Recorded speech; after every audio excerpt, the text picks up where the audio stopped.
सनातन संस्था का 25वां वर्धापन दिन है। हमारे साथ में है चैतन्य तागड़े जी। सर, ये 25वां वर्धापन दिन के बारे में आप क्या कहना चाहेंगे? सनातन संस्था का वर्धापन दिन है आज, और उस बारे में आप समाज को संदेश क्या देना चाहेंगे? सभी को प्रणाम। सनातन संस्था यह एक आध्यात्मिक संस्था है और जिज्ञासुओं को साधना का मार्गदर्शन करना और व्यक्तिगत आध्यात्मिक उन्नति के लिए सभी को सत्संग में लेके आना, अध्यात्म का मार्गदर्शन करना, यही सनातन का कार्य है।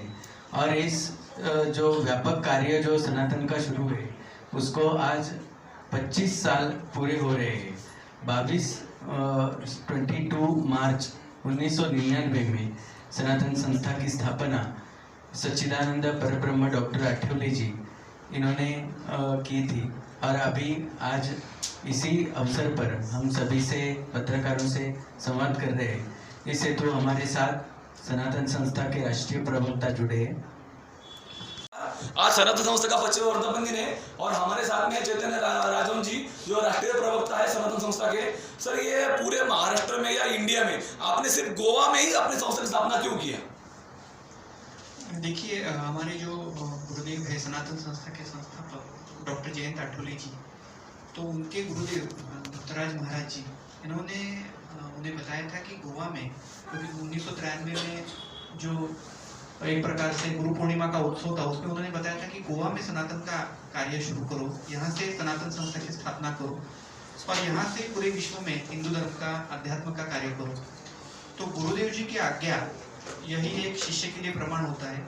उसी प्रकार से डॉक्टर आठवले जी ने सनातन संस्था की स्थापना भी गोवा में की और सनातन का मुख्यालय भी आज गोवा में है और कोई भौतिक अलग सा कारण नहीं। आस्तिकवादी लोगों का एक स्टेटमेंट रहता है हमेशा कि सनातन हिंदू संस्कृति जो है, उसके ऊपर उन्होंने बुक भी पब्लिश किया हुआ है कि ये इंडिया की संस्कृति है, हिंदुस्तान की संस्कृति नहीं है, ये संस्कृति अफगानिस्तान से आई हुई है। उस बारे में आप क्या कहना चाहेंगे सर? देखिए, हिंदू संस्कृति जो है वो सनातन भारत की देन है और सनातन भारत जो था वो 1935 तक अफगानिस्तान भी उसमें था, पाकिस्तान भी उसमें था, श्रीलंका भी उसमें था, म्यांमार भी उसमें था।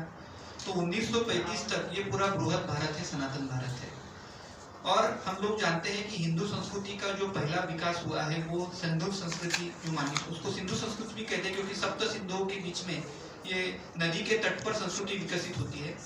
तो सप्त सिंधुओं में काबुल भी आता है, सिंधु नदी भी आती है, सतलज भी आती है, चिनाब भी आती है, रावी भी आती है। तो इसमें पहले ऋग्वेद, यजुर्वेद आदि ग्रंथों की स्थापना हुई, इसीलिए इसको सिंधु संस्कृति या हिंदू संस्कृति कहा जाता है। पहला तो सनातन भारत ही था।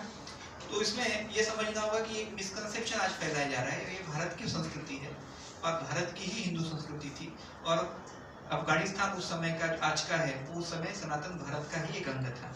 बोलकर पांचले कुलबर्गी, इसमें सॉफ्ट टारगेट करके सनातन संस्था को ही ब्लेम किया गया और इतना ब्लेम करने के बावजूद सनातन संस्था के जो साधक है उनकी इंक्वायरी किया, उस बारे में उनके साधक को अरेस्ट भी किया हुआ, जेल में भी है, लेकिन फिर भी असले मारेकरी जो है वो मिल नहीं रहे और गन जो पिस्तौल जो है वो सीबीआई के दावे होने के बावजूद भी पांचले की हत्या हुई उसी पिस्तौल से। ऐसा स्टेटमेंट यहाँ तक आया, तो इस बारे में आपका क्या कहना है?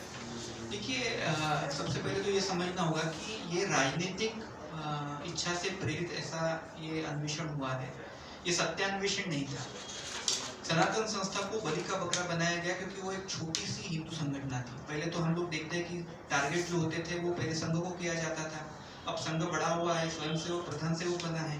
तो ऐसी अवस्था में एक सॉफ्ट टारगेट के रूप में सनातन संस्था को चुना गया। और सबसे महत्वपूर्ण यह है कि हिंदुत्ववादी कार्य जो करने वाले लोग होते हैं वो हर बार कम्युनिस्ट, सेकुलरिस्ट या जिहादिस्ट शक्तियों के या राजनीतिक विचारधाराओं के लक्ष्य होते हैं, इसलिए सनातन संस्था को टारगेट किया गया। जैसे आपने दूसरा प्रश्न पूछा था कि बंदूक का क्या हुआ, तो सबसे महत्वपूर्ण ये समझना होगा कि जिस प्रकार से दिशा दी गई थी, ये राजनीतिक एजेंडा दिया गया था कि सनातन संस्था या हिंदू संस्थाओं को बदनाम करो इस प्रकरण में। तो जैसे दाभोलकर प्रकरण में जिस प्रकार से खंडेलवाल नागौरी की जो बंदूक बरामद की गई थी, उससे जो हमें बैलिस्टिक रिपोर्ट में भी ये स्पष्ट हो चुका था कि ये इसी बंदूक से गोलियां चलाई गई है। लेकिन ये बंदूक पुलिस से फिर सीबीआई से जब हस्तांतरित हुआ तो सीबीआई के पास चली गई। लेकिन कोल्हापुर में जो पानसरे की हत्या हुई थी वो एसआईटी की जांच में हो रही थी, महाराष्ट्र एसआईटी के।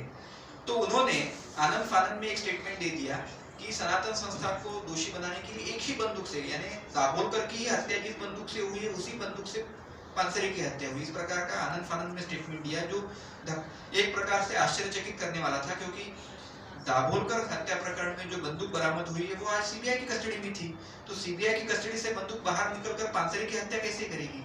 तो एक प्रकार से ये मजाक बना, और ये पुलिस संस्था किस प्रकार से, पुलिस अन्वेषण संस्था है किस प्रकार से काम करती है, इसका एक नजरिया हमें पता चलता है इससे, और इसके लिए व्यवस्था को दोष देना चाहिए।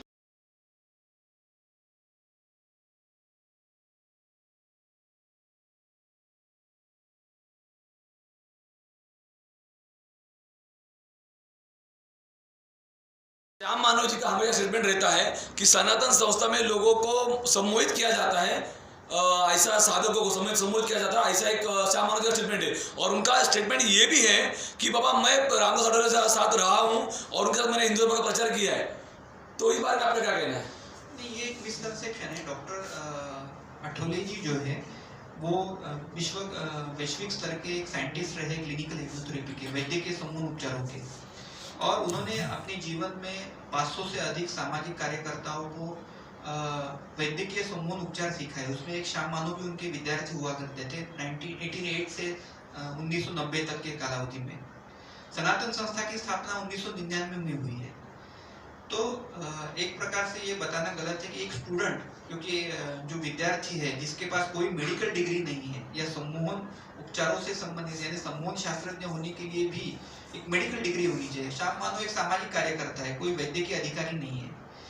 किसी भी प्रकार के विश्व के साइंटिस्ट में या जर्नलिज्म में ये स्पष्ट नहीं हुआ है कि हम व्यक्ति के इच्छा न होते हुए आप किसी को सम्मोहित कर ही नहीं पाते।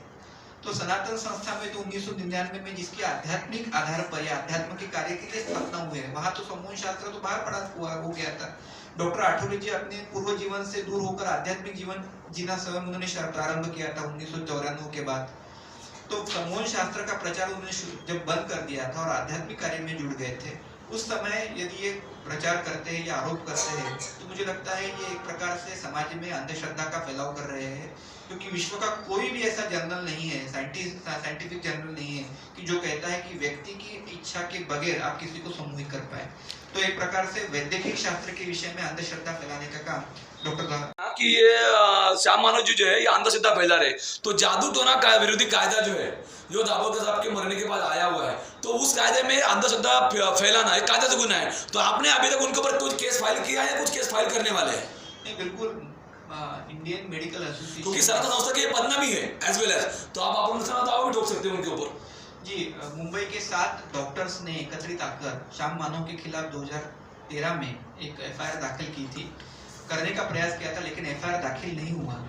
लेकिन इंडियन मेडिकल एसोसिएशन से मान्यता प्राप्त उनको लेटर देने के बाद इंडियन मेडिकल एसोसिएशन ने उन्हें हमी दी थी कि हम उस पर जो है कार्यवाही करेंगे।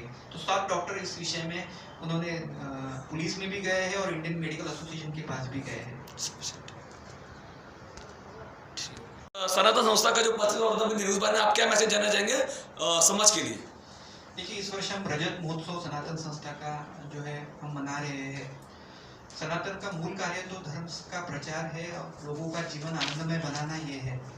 सुख से मूलम धर्म, यानी सुख का मूल धर्म है, ऐसा हमारा शास्त्र कहता है।